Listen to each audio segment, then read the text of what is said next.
Target 4 exam आपका हार्दिक स्वागत करता है।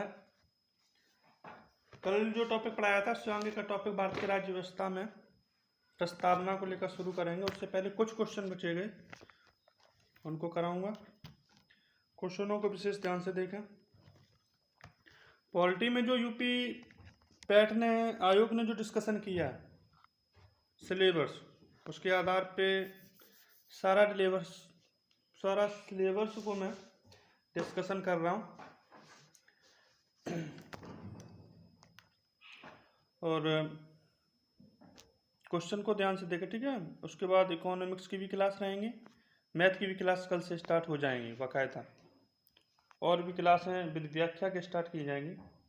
इकोनॉमिक्स की होगी तो इकोनॉमिक्स की, करंट का भी डिस्कशन कल से शुरू कर दिया जाएगा, ठीक है। आपके साथ अच्छा से अच्छा कंटेंट देने की कोशिश की जाएगी आप लोगों को, और बेहतर परिणाम भी, रिजल्ट इसका जो निकलेगा वो बेहतर निकलेंगे, उसकी पूरी उम्मीद है। देखो, हमने जो बताया था कि जो प्रस्तावना है उद्देश्य का है, इसको संविधान सभा में जवाहरलाल नेहरू ने 13 दिसंबर 1946 को प्रस्तुत किया था। इसको लेकर उपस्थित हुए थे संविधान सभा में जवाहरलाल नेहरू जी। इसी उद्देश्य प्रस्ताव को बाद में प्रस्तावना बना दिया गया। इसको एडॉप्ट किया गया 5 जुलाई 1947 को। अगर पूरे संविधान की बात करें तो पूरे संविधान का निचोड़, उसकी व्याख्या को हम देखें तो प्रस्तावना को पढ़ते पढ़ते सारा सारांश उसका निकल आता है। सारी बातें जो हैं वो इसी में लिख दी गई। ये पूरे संविधान का निचोड़ है ये, इसीलिए इसे भारतीय संविधान की आत्मा भी कहा गया। ये ध्यान रखें, इसे भारतीय संविधान की आत्मा भी कहते हैं। अगर पूछा जाए कि भारतीय संविधान की आत्मा, प्रस्तावना को किसने कहा, तो जवाहरलाल नेहरू ने कहा था, ध्यान रखना। और अगर मूल अधिकारों की बात करें, उसमें अगर कहा जाए संवैधानिक उपचारों को संविधान की आत्मा वालों जो बोला जाता है, संवैधानिक उपचारों को संविधान की आत्मा जो बोलने का काम किया था डॉक्टर भीमराव अम्बेडकर ने। दोनों में डिफरेंट है, बात को समझने का प्रयास करना। प्रस्तावना जो उद्देश्य का इसमें लिखा है, हम भारत के लोग, मैंने बताया कि हम भारत के लोग से ही ये अर्थ निकलता है। इससे ही स्पष्ट ये हो जाता है कि हम भारत के लोग भारत के संविधान को अपनी इच्छा से अडॉप्ट कर रहे हैं, ना कि हम पे थूका नहीं गया हम पे, क्योंकि हम अपनी इच्छा से अडॉप्ट कर रहे हैं। लिखा है हम भारत के लोग, यानी पूरा भारत, हम भारत के लोग भारत को एक संपूर्ण प्रभुत्व, संपन्न समाजवादी, पंथ निरपेक्ष, लोकतंत्रात्मक गणराज्य बनाने के लिए तथा उसके समस्त नागरिकों को सामाजिक, आर्थिक और राजनीतिक न्याय, 3 प्रकार के न्याय की बात की गई इसमें लिखना, तो ये ध्यान रखना, 3 प्रकार के न्याय की बात की गई इसमें। सामाजिक, आर्थिक और राजनीतिक न्याय, विचार, अभिव्यक्ति, विश्वास और धर्म, विचार, अभिव्यक्ति, विश्वास, धर्म और उपासना की स्वतंत्रता, प्रतिष्ठा और अवसर की समता प्राप्त करने के लिए तथा उन सब में व्यक्ति की गरिमा और राष्ट्र की एकता और अखंडता सुनिश्चित करने वाली बंधुता बढ़ाने के लिए दृढ़ संकल्प होकर अपनी इस संविधान सभा में आज तारीख 26 नवंबर 1949, इसको इम्पोर्टेंट है, ध्यान रखना, 26 नवंबर 1949 ईस्वी को मिति मार्ग शीर्ष शुक्ल सप्तमी संवत 2006 विक्रमी को एदत द्वारा इस संविधान को अंगीकृत, अधिनियमित और आत्मसमर्पित करते हैं। ये हर बच्चे का काम है कि प्रस्तावना को रटे, बार बार पढ़े और याद करने की कोशिश करें, क्योंकि इससे बहुत ज़्यादातर क्वेश्चन बनते हैं प्रस्तावना से। प्रस्तावना याद रहेगी तो क्वेश्चन हो जाएंगे और याद करनी पड़ेगी, इसलिए हमने इस प्रस्तावना को पीडीएफ में लगवाया है, ठीक है। अगला क्वेश्चन देखो, अगला क्वेश्चन है, देखो, भारतीय संविधान की प्रस्तावना में आ गया। देखो, भारतीय संविधान की प्रस्तावना से क्वेश्चन है, भारतीय संविधान की प्रस्तावना में लिखित हम भारत के लोग we the people of India से क्या अर्थ निकलता है। तो देखो, भारतीय गणराज्य की प्रभुसत्ता जनता में निहित है। भारतीय संविधान का निर्माण भारत की जनता द्वारा हुआ है। और लिखा है संविधान निर्माता भारत की जनता का प्रतिनिधित्व करते हैं, ठीक है। और लिखा है भारत का संविधान भारत की जनता की सहमति पर बनाया गया है, ठीक है। अब बताओ इसमें क्या होगा। इसमें जो लिखा है कि भारतीय संविधान ने वो लिखा है भारतीय संविधान की प्रस्तावना में, तो बताओ इसका अर्थ क्या है। तो देखो भारतीय संविधान की प्रस्तावना में लिखे थे हम भारत के लोग, इसका मतलब है कि संविधान जो भारत का संविधान है भारत की जनता की सहमति के आधार की जनता की जो भारतीय की जनता की सहमति है उस पर आधारित है। ठीक है, तो भारतीय संविधान की प्रस्तावना में लिखित है कि हम भारत के लोग we the people of India, इसका मतलब है भारत का संविधान भारत की जनता की सहमति के आधार पर आधारित है। ठीक है, अगला देखो समाजवाद। समाजवाद का क्या अर्थ है, तो इसका मतलब सामाजिक न्याय। समाजवाद का मतलब होता है सामाजिक न्याय। आगे देखो छोटी समितियां जो बनी थी और उनके अध्यक्ष बने थे, ये भी बहुत इंपॉर्टेंट है संविधान में, इनको ध्यान रखना।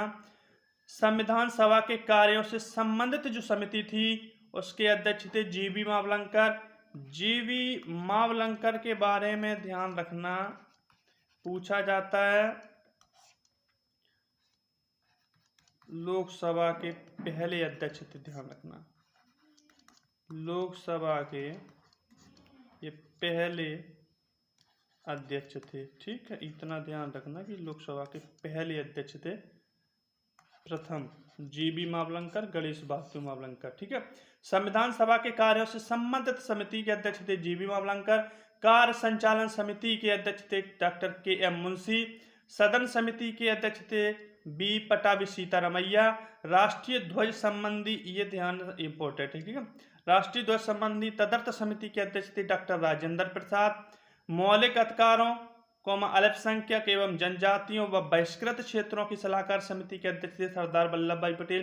भारत के पहले गृह मंत्री भी ये रहे, ये ध्यान रखना। ठीक है, भारत के राज्यों को भारत में मिलाने, एकता एवं अखंडता को सुरक्षित करने का सर्वप्रथम जो प्रयास किया था उनका बहुत योगदान है सरदार वल्लभ भाई पटेल का। क्रीडेंशियल समिति अल्लादी कृष्ण स्वामी अय्यर। वित्त एवं कर्मचारी स्टाफ समिति के अध्यक्ष डॉक्टर राजेंद्र प्रसाद। आयुक्त एवं प्रांतों के लिए समिति बी पटाभी सीतारमैया।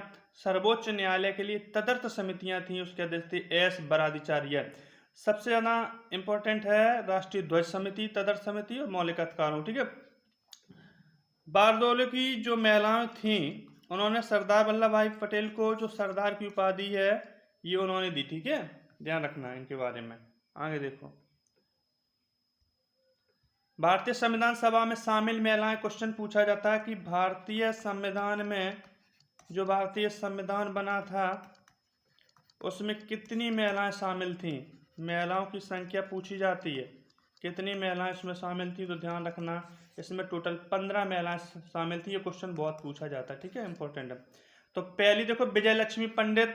विजय लक्ष्मी पंडित यूएन में पहली महिला, ठीक है, भाषण देने वाली पहली महिला भारत की ओर से थी विजय लक्ष्मी पंडित। और ये जवाहरलाल नेहरू की सिस्टर थी, ये ध्यान रखना। ठीक है, जवाहरलाल नेहरू की।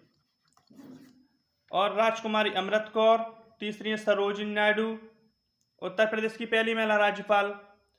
सुचेता कृपलानी। और सरोजिनी नायडू के बारे में याद रखना 1925 में भारतीय राष्ट्रीय कांग्रेस का जो कानपुर में अधिवेशन हुआ था उसको पहली अध्यक्षता इन्होंने की थी। ठीक है, सुचेता कृपलानी, पूर्णिमा बनर्जी, लीला राय, जी दुर्गाबाई, हंसा मेहता, कमला चौधरी, रेणुका राय, मालती चौधरी, दक्षिणी वेलायुधन, बेगम एजाज रसूल, एनी मस्करीनी, अम्मू स्वामीनाथन।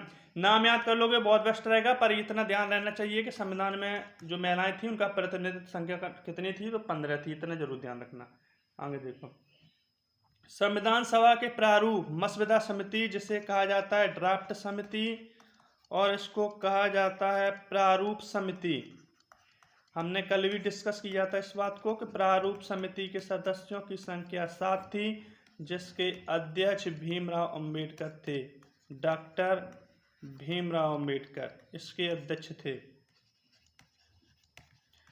संविधान और कॉन्स्टिट्यूशन में हमने जो पढ़ा है उसमें सीधा एनसीईआरटी किताब कहती है इन्होंने लगभग 60 देशों के संविधान का अध्ययन किया था, तब भारत के जाके संविधान बनाया था। ठीक है, तो बहुत योगदान है इनका भारत के संविधान में। ठीक है, निम्नलिखित में से कौन भारतीय संविधान की प्रारूप समिति के सदस्य थे?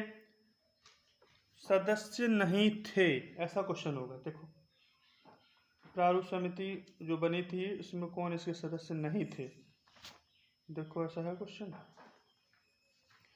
गोपालचारी एंगर, देखो उसमें होगा गोपालचारी एंगर, अल्लादी कृष्ण स्वामी। देखो उसमें लिखा निम्नलिखित में से कौन भारतीय संविधान की प्रारूपण समिति के सदस्य नहीं थे? तो गोपालचारी अयंगर, अल्लादी कृष्ण स्वामी, BR अम्बेडकर, राजेंद्र प्रसाद। तो डी लिख लेना, राजेंद्र प्रसाद इसके सदस्य नहीं थे। ठीक है, आगे सारी समितियों के सदस्य जो थे उसमें शामिल, उनकी हम PDF लगवा देंगे। भारतीय संविधान सभा की प्रथम दिन के अधिवेशन की अध्यक्षता, तो हमने बताया था कि प्रथम दिन सबसे बुजुर्ग सदस्य थे, प्रथम दिन सबसे बुजुर्ग सदस्य सच्चिदानंद सिन्हा, सच्चिदानंद सिन्हा इनको बनाया गया था। ठीक है, हटा दे, सही लिख दो इसको, सच्चिदानंद सिन्हा ये सबसे पहले अस्थायी अध्यक्ष बनाए गए थे। 9 दिसंबर 1946 को पहली बैठक थी, इसके सबसे बुजुर्ग सदस्य थे सच्चिदानंद सिन्हा, इनको अस्थायी अध्यक्ष चुना गया था। तो ध्यान रखना उस अधिवेशन की अध्यक्षता भी इन्होंने ने की होगी। ठीक है, तो विकल्प डी तुम्हारा सही है। फिर भारत के संविधान का निर्माता किसे माना जाता है? तो सभी जानते हैं BR अम्बेडकर को। आधुनिक युग का मनु, आधुनिक युग का मनु भी कहा जाता है इनको, डॉक्टर भीमराव अम्बेडकर को। ठीक है, ध्यान रखना। संविधान पांडुलेखन समिति का निम्नलिखित में से कौन सदस्य नहीं था? पांडुलेखन जो समिति थी उसका कौन सदस्य नहीं था, ये क्वेश्चन है। देखो पांडुलेखन समिति, आगे देखो क्वेश्चन, भारत का संविधान लागू हुआ, तो पता ही है कि भारत का संविधान 26 नवंबर 1949, एक तो है 26 जनवरी 1950, फिर लिखा है 26 जनवरी 1952, फिर लिखा है 15 अगस्त 1948, 26 नवंबर 1949, तो 26 जनवरी 1950 को लागू हुआ था। संविधान को 26 जनवरी के दिन लागू करने का निर्णय इसलिए लिया गया था क्योंकि कांग्रेस ने इसी तिथि को 1930 में लाहौर में, ठीक है, स्वतंत्रता दिवस के रूप में मनाया था। ध्यान रखना। भारतीय संविधान सभा में महिला सदस्यों की संख्या अभी मैंने बताई, डी ऑप्शन सही है। कितनी महिलाएं थी? 15 महिलाएं थी। आगे देखो,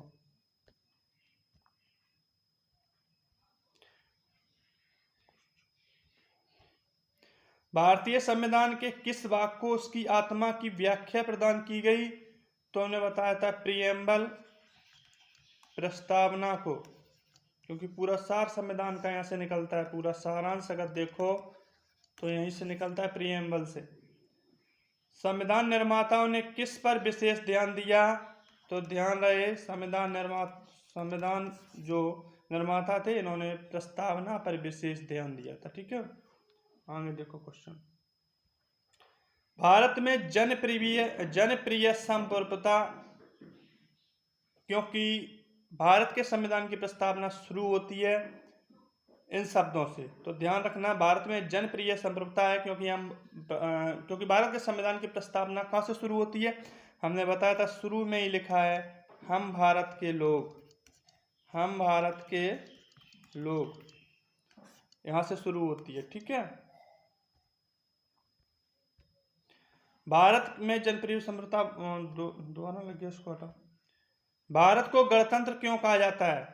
विकल्प ए है इसकी विधानसभाओं की अधिकतम संख्या जनता द्वारा प्रत्यक्ष चुनी जाती है, यह राज्यों का एक संघ है, यह भारतीय नागरिक मूल अधिकारों का उपभोग करती है, यह राज्य का प्रमुख निर्धारित अवधि के लिए। देखो भारत गणतंत्र इसलिए कहा गया है क्योंकि जो यहाँ राष्ट्रपति का चुनाव जो होता है, जो लिखा नहीं कि राज्याध्यक्ष, जो यहाँ का जो प्रमुख चुना जाता है यानी राष्ट्रपति चुना जाता है, ये एक निश्चित अवधि के लिए चुना जाता है। ऐसा नहीं है कि यहाँ वंशानुगत कोई शासन हो, जैसे इंग्लैंड में वंशानुगत शासन है, जैसे एलिजाबेथ बन गई तो एलिजाबेथ का फिर लड़का बनेगा, फिर उनका नाती बनेगा, ऐसा वंशानुगत शासन भारत में नहीं है भाई। 5 साल का कार्यकाल है, 5 साल के कार्यकाल के बाद दोबारा चुने जाओगे तो दोबारा आओगे, नहीं चुने जाओगे तो दूसरा बनेगा कोई। इसलिए भारत को गणतंत्र क्यों कहा जाता है कि यहाँ राज्य का प्रमुख जो होता है निर्धारित अवधि के लिए ही निर्वाचित होता है। भारत है एक, तो भारत कैसा एक धर्मनिरपेक्ष राज्य, जिसे कहते हैं हम सेक्युलर, सेक्युलर बोला जाता है। ठीक है, आगे देखो, धर्मनिरपेक्षता का अर्थ है, विकल्प है राज्य सरकार सभी धर्मों के खिलाफ है, राज्य सरकार द्वारा एक धर्म को स्वीकार, राज्य सरकार द्वारा किसी भी धर्म को स्वीकार नहीं किया गया। तो ध्यान रखना, राज्य स्तर पर यानी राज्य सरकार का कोई धर्म नहीं है। ठीक है, राज्य सरकार द्वारा किसी भी धर्म को नहीं स्वीकारा गया है, किसी भी धर्म को स्वीकार नहीं किया गया, ये ध्यान रखना। ठीक है, राज्य किसी भी धर्म को स्वीकार नहीं करता है, यानी यहाँ राज्य सरकार लिखा है। ठीक है, राज्य सरकार द्वारा किसी भी धर्म को स्वीकार नहीं किया था, यही धर्मनिरपेक्षता का अर्थ है। फिर भारत एक धर्मनिरपेक्ष राज्य है, इसका मतलब है कि भारतीय राज्य धर्म विरोधी नागरिकों का समर्थन करता है, बहुसंख्यक समुदाय का धर्म का समर्थन करता है, अल्पसंख्यक समुदाय के धर्म का समर्थन करता है, किसी निश्चित धर्म का समर्थन नहीं करता। डी विकल्प सही है, किसी भी निश्चित धर्म का समर्थन भारत नहीं करता है, उसकी निगाहों में सारे धर्म एक समान है, इसलिए भारत को एक धर्मनिरपेक्ष राज्य, सेक्युलर राष्ट्र कहा गया। ठीक है, सेक्युलर नेशन। आगे देखो 15वां क्वेश्चन है, गणतंत्र होता है केवल एक लोकतांत्रिक राज्य, अध्यक्ष पद्धति शासन वाला राज्य, संसदीय पद्धति शासन वाला राज्य, फिर राज्य वहां जहां पर अध्यक्ष वंशानुगत रूप से ना हो। डी विकल्प देखो, राज्य जहां पर अध्यक्ष वंशानुगत ना हो गणतंत्र होता है। ठीक है, आगे देखो, निम्नलिखित में से वे दो शब्द कौन से हैं जिनका समावेशन 42वें संविधान संशोधन संविधान की उद्देशिका में किया गया था? समाजवादी और धर्मनिरपेक्ष। प्रस्तावना प्रियम्बल पढ़ोगे तो पता चल जाएगा। और ये 42वें संशोधन 1976 में ये शब्द जोड़े गए थे, समाजवादी धर्मनिरपेक्ष, इनको ध्यान रखना, ये बहुत पूछे जाते हैं। ठीक है, दो शब्द 42वें संविधान संशोधन 1976 के द्वारा। भारतीय संविधान की प्रस्तावना में भारत को किस रूप में घोषित किया गया? तो कुछ को इसमें लिखा है ए विकल्प, ए सार्वभौम प्रजातंत्र गणतंत्र, बी लिखा है एक समाजवादी प्रजातांत्रिक गणतंत्र, सी लिखा है एक संप्रभुत्व संपन्न समाजवादी धर्मनिरपेक्ष प्रजातांत्रिक गणराज्य। यही विकल्प मेरा सही है। ठीक है, एक संप्रभुत्व समाजवादी धर्मनिरपेक्ष लोकतांत्रिक गणराज्य। ठीक है, आगे देखो, भारत एक गणतंत्र है, इसका अर्थ है सभी मामलों में अंतरिम अधिकार जनता के पास है, भारत में संसदीय शासन व्यवस्था है, भारत में वंशानुगत शासन नहीं है, भारत में वंशानुगत शासन नहीं है, भारत राज्यों का एक संघ है। लिखा इसमें भारत राज्यों का एक संघ है।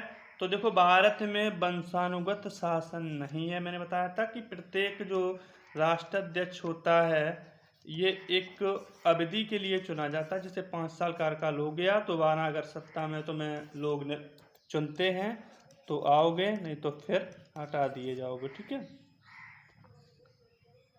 18 क्वेश्चन है, छोटी समितियां मैंने उनके अध्यक्ष मैंने बताई दी तो दोबारा लग गई होगी, लेकिन इनको देख लेना। ठीक है, आगे देखो, भारत एक गणतंत्र है, ये हमने शायद करा दिया था। भारत एक गणतंत्र है, इसका अर्थ है भारत में वंशानुगत शासन नहीं है, विकल्प सी सही है इसका। निम्नलिखित में कौन सा शब्द भारत के संविधान की उद्देशिका में नहीं है? समाजवादी, पंथ निरपेक्ष, प्रभुत्व संपन्न, लोक कल्याण। देखो, डी जो विकल्प है ये लोक कल्याण, लोक कल्याण जो है वो भारत की प्रस्तावना में नहीं है। ठीक है, प्रियम्बल में ये शब्द नहीं है, जबकि ये सारे शब्द समाजवादी, पंथ निरपेक्ष, प्रभुत्व संपन्न। ठीक है, ये वेलफेयर की बात भी प्रस्तावना में ही की गई है, अर्थ सारांश निकलता है वेलफेयर का, और ये डीपीएसपी में सीधा सीधा लिखा है। ठीक है, ध्यान रखना, पढ़ाएंगे तो बताइए। कल्याणकारी राज्य का उद्देश्य है अधिकतम संख्या का अधिकतम कल्याण सुनिश्चित करना, कमजोर वर्गों के कल्याण का प्रबंध करना, सभी नागरिकों को स्वास्थ्य सुविधाएं प्रदान करना, और उपरोक्त में से कोई कमजोर वर्गों को, कमजोर वर्ग के जो लोग हैं उनके कल्याण के लिए उनकी प्रबंध करना, व्यवस्था करना, कमजोर वर्गों के कल्याण का प्रबंध करना, ये कल्याणकारी राज्य का उद्देश्य है। भारत को एक गणतंत्र है, भारत को एक गणराज्य मुख्य रूप से माना जाता है क्योंकि देखो राजाध्यक्ष का चुनाव होता है, उसे 15 अगस्त 1947 को स्वतंत्रता मिली थी, उसका एक लिखित संविधान है, उसकी सरकार संसदीय प्रणाली के अनुसार है। लिखा है इसमें, इसकी सरकार जो है एक संसदीय प्रणाली के अनुसार है।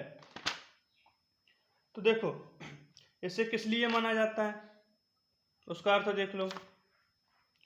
यह राजाध्यक्ष का जो है वो चुनाव होता है, हमने बार बार बताया राजाध्यक्ष का चुनाव होता है, जो चुनेगा वही आएगा। ठीक है, 21 क्वेश्चन देखो 15 भारतीय संविधान की प्रस्तावना के सिलसिले में निम्नलिखित में से कौन सा क्रम सही है। देखो उसमें लिखा था हम भारत के लोग भारत को एक संपूर्ण प्रभुत्व संपन्न समाजवादी धर्मनिरपेक्ष लोकतांत्रिक गणराज्य, तो जनवादी लिखा है, यही सही है। ठीक है, आगे देखो क्वेश्चन।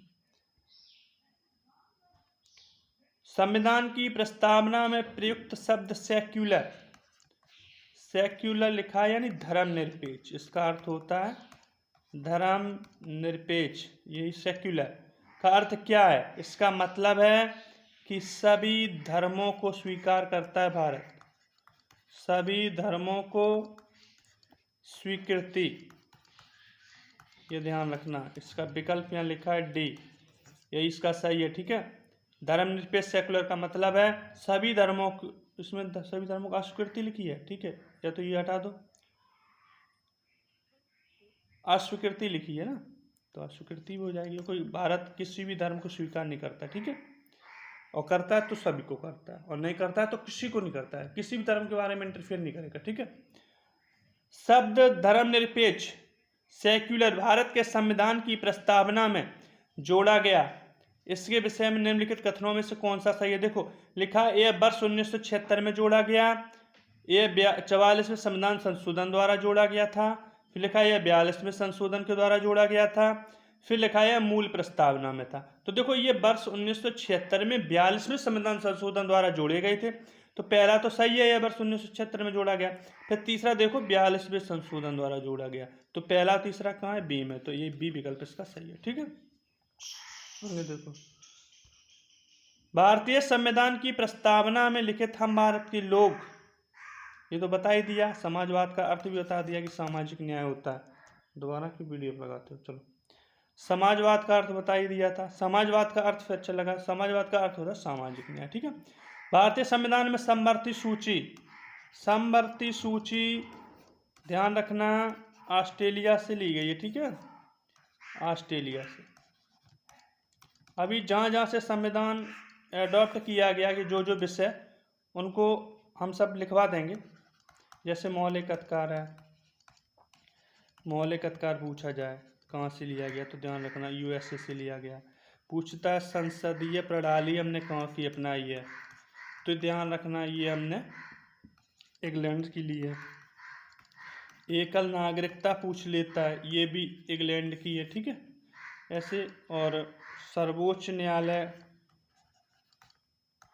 सर्वोच्च न्यायालय के बारे में पूछ लेता है, तो ये भी हमने अमेरिका से लिया है। काफ़ी चीज़ें हैं, डिस्कशन करा देंगे, पीडीएफ भी लिखवा देंगे। ठीक है, कहाँ से कौन एडॉप्ट किया गया। 25 क्वेश्चन है, भारतीय संविधान की आत्मा, मैंने बताया था प्रीएम्बल प्रस्तावना को क्या जाता है। भारत में लौकिक सार्वभौमिकता है क्योंकि संविधान की प्रस्तावना प्रारंभ होती है हम भारत के लोग, we the people of India. और देखो प्रस्तावना के बारे में मैंने बताया था कि प्रस्तावना को भारतीय संविधान की आत्मा जवाहरलाल नेहरू ने कहा था। और यहीं पूछा जाए कि मौलिक अधिकारों को संविधान की आत्मा भीमराव अंबेडकर ने कहा था। ठीक है, और वो भी अनुच्छेद, ठीक है, संवैधानिक उपचारों के अधिकार को। हो गया 25 क्वेश्चन। आगे इकोनॉमिक्स की क्लास शाम तक, शाम के इकोनॉमिक्स क्लास आएगी।